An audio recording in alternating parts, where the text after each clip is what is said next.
Okay, everybody. Now we're going to be talking about different theoretical perspectives that are relevant for group dynamics. Realize that the scientific method, scientific process, really requires us to have theories, to have theoretical perspectives, because what they do is they guide us in terms of the kind of research we want to study, the kind of questions we want to have, why we want to ask and have answered. So theories essentially, and theories can essentially tie results of many different studies so that we can have a general understanding of various aspects of group dynamics. Okay, so for example, one theoretical perspective deals with motivation and emotion as motivational theories, emotion theories, in terms of looking at group dynamics. For example, motivation. What are the reasons why people enter into groups? What are the factors that want to get people to want to become leaders, for example? Okay, so for example, if you think about Maslow and Henry Murray, or some people who've talked about needs, for example. Maslow talks about his hierarchy of needs. Henry Murray has different kinds of talks about different kinds of needs as well. One of those needs is like a need for affiliation, a need to belong, and these needs are served by joining into groups. So one way of looking at groups is if you're asking the question, why do people form groups? Well, one reason might be to fulfill the need for affiliation, to feel a need to belong. And so these are talking that you're taking group dynamics from a motivational perspective. Okay.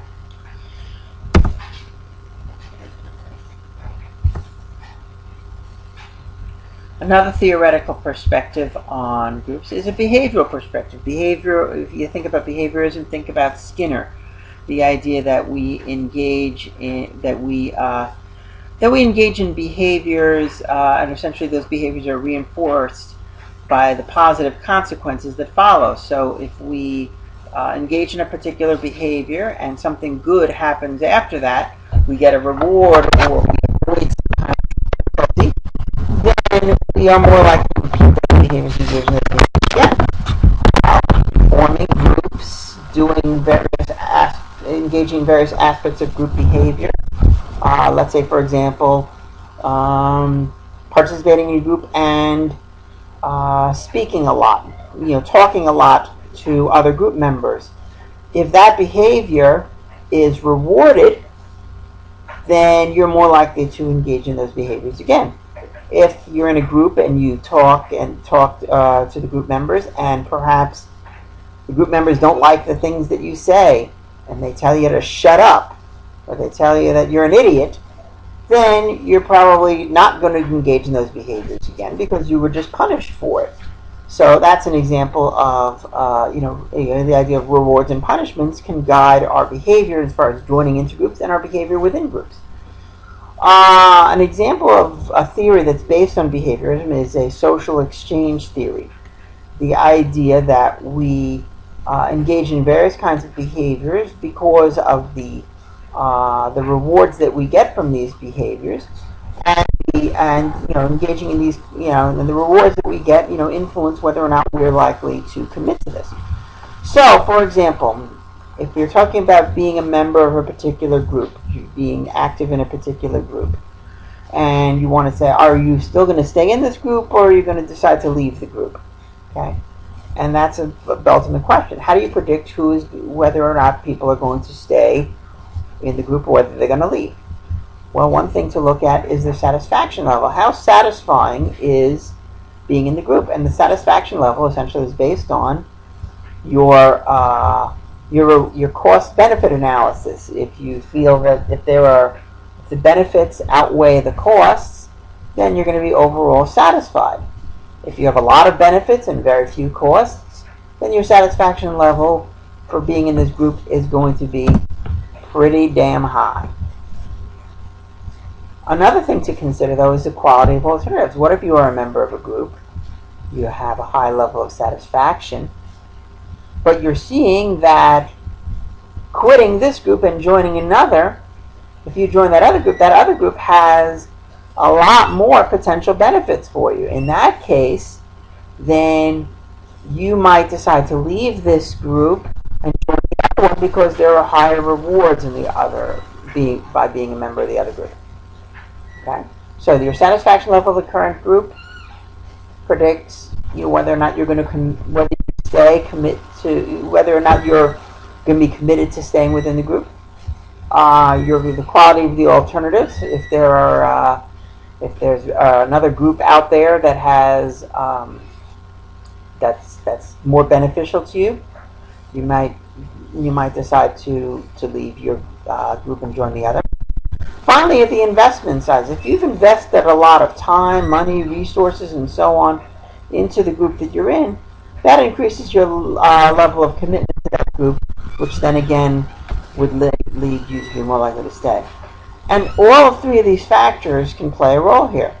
You, for example, might have a very low level of satisfaction, but maybe your alternatives are even worse.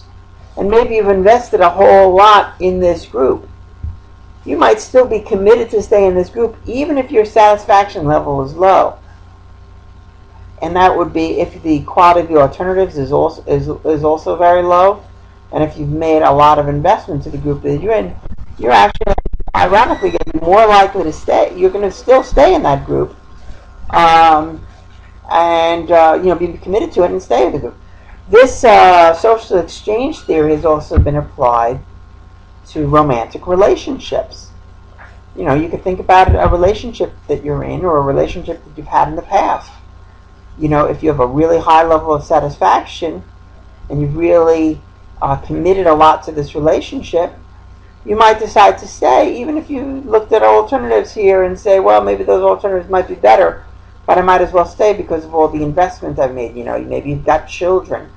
Maybe you've already been in the relationship 10 years or something, and to quit and find somebody else would be, you don't want to lose all that you've invested already into it. So, again, these are all factors that play a role in, in joining groups as well as our romantic relationship. And that's the ultimate, that's the essence of social exchange theory. But again, this is one theory within a behavioral perspective that attempts to explain group behavior and whether or not people join groups and so on. Another important perspective in terms of looking at group dynamics, and again, think of the word dynamics, in motion, it deals with systems theories. Systems theories look at the things that we do, the behaviors that we engage in terms of looking at perhaps that there's a process that is going on, and you're kind of following this process. One process that makes sense would be the input process output model, meaning that there are certain precursors, certain aspects of who a person is, let's say, or aspects of what a particular situation is like. These are, pre-existing conditions, so to speak.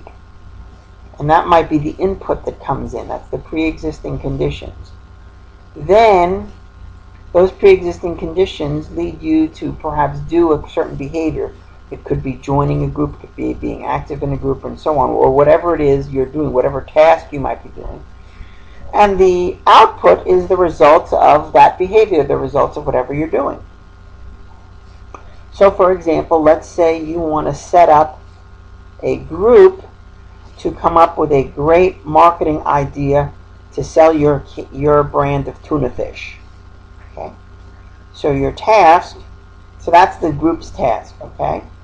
And you want to assemble this group. So you might look for certain people who have certain kinds of individual, certain level of character, certain kind of personality, certain kinds of knowledge and skills that might be useful for you to recruit to join your group. Okay? Then perhaps you might want to look at how is your group going to be structured, who is going to be the leader, let's say, How are people going to be communicating? So what is, how are you going to decide the structure of this group? Finally, you might consider environmental level factors, like how much are they going to be paid for doing this task? How much time pressure might there be for doing this? That might lead to stress level here. So all these are environmental. So these are examples of environmental factors. Okay, so these are the precursors. Before you've even started doing the task, that's what you've got here. Okay, so let's say you're taking care of all this business. You put your group together. Now the group does the process. The group puts together its marketing plan. Okay, and it interacts with each other and puts the marketing plan. When they hand you the marketing plan, that is now the performance outcome. They have handed you the finished product. They've developed the commercial, whatever, and there you go. You got your marketing. You got your tuna fish advertisement. You might also find that the group members who work together, they've developed a close relationship. They liked each other. They say, hey, let's work together again on the next project, that kind of thing. So those are other outcomes that may result from this. So bottom line, you could see that this is a system. You had these precursors, you had the interaction that went on between the group members where they actually performed their behavior. And then there's the outcomes of that behavior, and that's the output there. And you could look at many different group scenarios that kind of followed a model like this. But again, that's an example of a systems theory perspective on groups.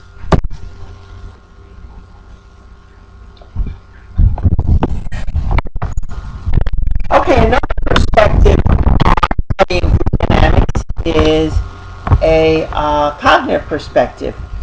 Cognitive psychology deals with how we think, how we make decisions, how we process information mentally, our memory, stuff like that. Well, this has been applied to group processes as well. Being members of groups changes the way we think. It changes the way we remember. We remember things that are connected to the group. So, for example, the group reference effect refers to the idea that we are able to better remember things that connect with, that link in some way with our group, that remind us of the group membership that we're a part of. So the group reference effect deals with that. In other words, our brains are essentially, our mental processes are changed rather to think about how we process information. We process information that's relevant to our group more readily than things that are not relevant to our group. So that's just one example of a cognitive theory applied to group dynamics. Finally, a theoretical perspective that's considered when studying groups is a biological perspective.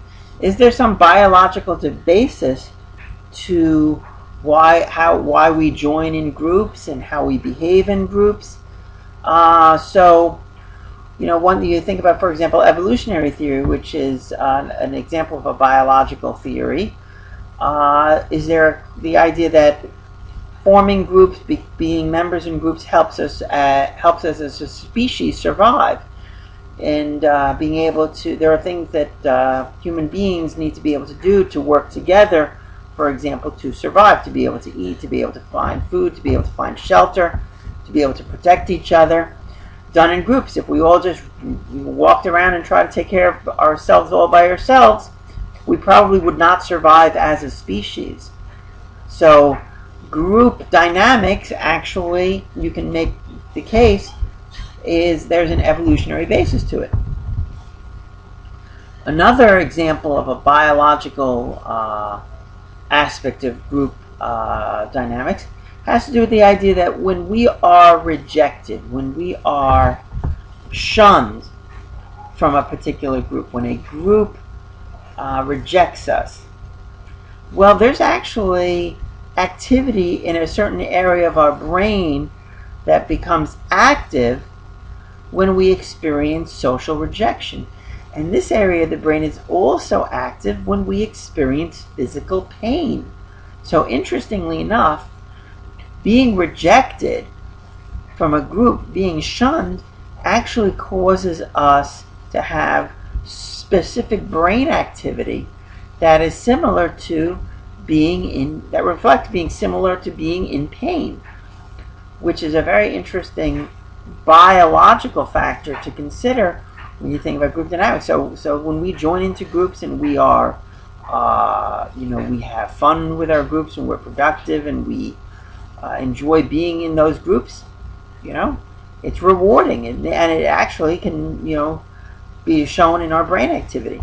Furthermore, when we're rejected, it shows in our brain activity it shows brain activity as well. So there's indicating some biological aspects to joining groups and leaving groups, and it's so there's the more we learn about the brain, then potentially the more we're going to learn about group dynamics.